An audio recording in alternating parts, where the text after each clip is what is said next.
नमस्कार, welcome to house Guruji channel. आज जो टॉपिक आप लोगों के लिए लेके आया हूँ, कमर्शियल लॉन्ड्री कैसे स्टैब्लिश करें। तो इसमें भी 3-4 पार्ट में हम लोग डिवाइड करेंगे। पहला जो हम लोग डिस्कस करेंगे कि आप लोगों को क्या क्या रजिस्ट्रेशन करना पड़ता है। दूसरा हम लोग बात करेंगे कि आप किस जगह में अपना जो लॉन्ड्री है, प्लांट है, उसको स्टैब्लिश कर सकते हो। तीसरे में हम लोग बात करेंगे कुछ मशीनरीज के बारे में। चौथे में हम लोग बात करेंगे कुछ मशीनरीज के नेगेटिव पार्ट और पॉजिटिव पार्ट में। शुरू करते हैं वीडियो को। कंपनी स्टार्ट करने के लिए आपको पहली बात तो आपकी कंपनी जो है वो रजिस्टर होना चाहिए, आपका कंपनी का नाम रजिस्टर होना चाहिए। दूसरा, आइदर आप पार्टनरशिप में कर रहे हो, आइदर आप सोल प्रोप्राइटरशिप में कर रहे हो, आइदर आप प्राइवेट लिमिटेड पे कर रहे हो, आइदर आप लिमिटेड पे कर रहे हो, तो ये आपका रजिस्ट्रेशन हो जानी चाहिए। और तीसरा जो पार्ट आता है वो लेबर का रजिस्ट्रेशन हो गया, लेबर लाइसेंस आपको निकालना पड़ता है। और चौथा जो पार्ट है उसमें पहले फैक्ट्री लाइसेंस की जरूरत पड़ता था, लेकिन अब वो नहीं पड़ता है। आपको एमएसएमई से आप अपनी कंपनी को रजिस्टर कर सकते हो। ये तो 4 पार्ट हो गया। और फाइनेंशियली एक लॉन्ड्री स्टार्ट करने के लिए बजट आप मान के चलिए 12 से 15 लाख रुपए। तो अगर आपके पास है डायरेक्टली तो आप इन्वेस्ट कर सकते हो, नहीं तो बैंक के थ्रू, एमएसएमई के थ्रू आप गवर्नमेंट को अप्रोच कर सकते हो। उद्योग के लिए गवर्नमेंट इजीली आपको लोन दे देगा। और कंपनी स्टैब्लिश करने से पहले आपका सिटी का जो मुआयना है, सिटी का जो एक्चुअल कैलकुलेशन है, आपको कर लेनी चाहिए। लॉन्ड्री जब आप स्टार्ट करते हो तो वाटर का बहुत रिक्वायरमेंट होता है, पानी का रिक्वायरमेंट बहुत बढ़ जाता है। और एरियाज आपको सुनिश्चित कर लेनी चाहिए कि यहाँ पे obviously I will get the potential buyers. Even hotels, आपकी छोटी होटल्स जो प्रॉपर्टीज है उनके पास आसपास हो, और रेसिडेंशियल कॉम्प्लेक्सेस हो, आईटी सेक्टर हो, सो दैट आपको वैल्यू मिले और आपका जो लॉन्ड्री है वो बूम करके आगे बढ़े। सो मशीनरी पार्ट डिस्कस करने से पहले let's talk about the boilers. Boilers आपको हर एक चीज में रिक्वायर्ड होगा, वो स्टीमिंग में हो, वो आपका एक्सट्रैक्शन में हो, वॉशिंग में हो, वहां आपका रिक्वायरमेंट होगा। और पहले क्या होता था कि जितने भी बॉयलर्स रहते थे that was old age boilers. और old age boilers in the sense like charcoal based boiler था, उसके बाद आपका वुड बेस्ड बॉयलर्स था, इवन आपका गैस बेस्ड बॉयलर्स था। These boilers used to occupy a lot of space. इस boilers के लिए आपको बहुत बड़ा स्पेस चाहिए, और चारकोल के लिए आपको एक आदमी स्टैंड बाई में रखना है। इवन वुडन के लिए वो देखते रहेगा, जो चारकोल खत्म हो गया तो चारकोल डालते रहेगा, लकड़ी खत्म हो गया तो लकड़ी डालते रहेगा। तो बहुत सारे जो कमर्शियल लॉन्ड्रीज है इस चीजों को बंद कर दिया है। तो आप इलेक्ट्रिक बॉयलर ले सकते हो। बहुत जन मुझे ये भी बोला कि इलेक्ट्रिक बॉयलर से आपकी इलेक्ट्रिसिटी बिल हाई आएगा, लेकिन गाइज अगर जब आपको बॉयलर की रिक्वायरमेंट हो आप स्विच ऑन करोगे, जब आपको बॉयलर की रिक्वायरमेंट नहीं है आप स्विच ऑफ करोगे, तो उसमें ज्यादा इलेक्ट्रिसिटी का बिल आने का सवाल ही नहीं उठता। और जितने भी इलेक्ट्रिकल बॉयलर्स है दे आर कॉम्पैक्ट, बहुत ही छोटे हैं, आप इजीली एकोमोडेट कर सकते हो। सो ये तो रहा बॉयलर का। Now let's talk about the machineries. आप अगर कमर्शियल लॉन्ड्री स्टार्ट कर रहे हो तो आप नॉर्मल मशीन से लॉन्ड्री स्टार्ट नहीं कर सकते हो।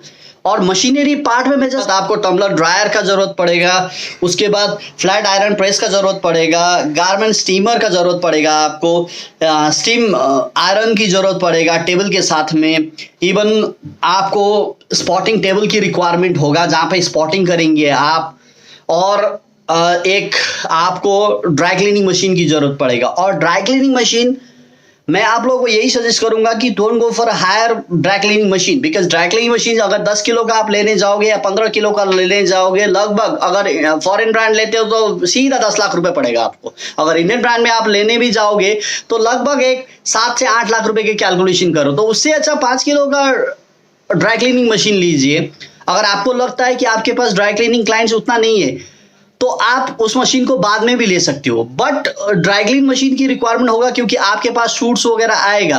तो इसको प्रेसिंग वगैरह करने के लिए, इसके लिए इसको वॉशिंग वगैरह करने के लिए आपको ड्राई क्लीनिंग मशीन की रिक्वायरमेंट होगा। क्योंकि और ड्राई क्लीन के ऊपर में मैं सेपरेट वीडियो लेके आऊंगा। और ये सब मशीनरीज आपको रखना है क्योंकि आपको हाइड्रो एक्सट्रैक्टर जैसे आप लोगों को बोला, जैसे आपको वॉश एक्सट्रैक्टर चाहिए। वॉश एक्सट्रैक्टर में आपकी जो कपड़े है वो वॉशिंग होता है, उसके बाद आपका हाइड्रो एक्सट्रैक्टर मतलब ये है कि आपकी वॉशिंग होने के बाद उस मशीन से जितने भी आपके कपड़े में पानी है वो पूरा हाइड्रो एक्सट्रैक्टर निकाल लेता है, तो उसको सेमी ड्राई करता है। अब जब आप ड्रायर में डालते हो तो वो सूख जाता है, और ड्रायर में डालने के बाद सूखने के बाद आपको कहीं धूप में डालने की जरूरत नहीं। जैसे धोबी घाट पे आपने देखा है कपड़ा वगैरह धूप में रखते हैं, उसका कलर वगैरह फेड होता है, ये चांसेस नहीं है।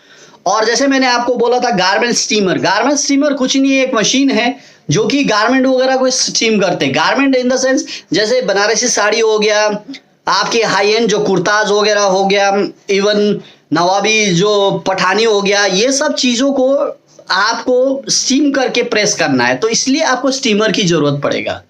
आपके पास यहां तक तो आप लोगों को समझ में आया होगा, बिकॉज आपके पास जितनी भी मशीन होगा वो ऑटोमेटिक होगा, तो आपके पास ज्यादा मैन पावर की खपत नहीं होगा। और फ्लैट आयरन प्रेस इसलिए बोला है आप लोगों को क्योंकि फ्लैट आयरन प्रेस के अंदर में आप प्रेसिंग कर सकते हो जितनी भी बेडशीट होगा, जो भी आपके पास, अगर कोई होटल का आप लॉन्ड्री लेते हो तो उसमें बेडशीट्स आ जाता है, पिलो कवर्स आ जाता है, हैंड टॉवल आ जाता है, बाथ टॉवल आ जाता है, उसको मैनुअल प्रेसिंग करने की जरूरत नहीं है, आप फ्लैट प्रेस में प्रेस कर सकते हो।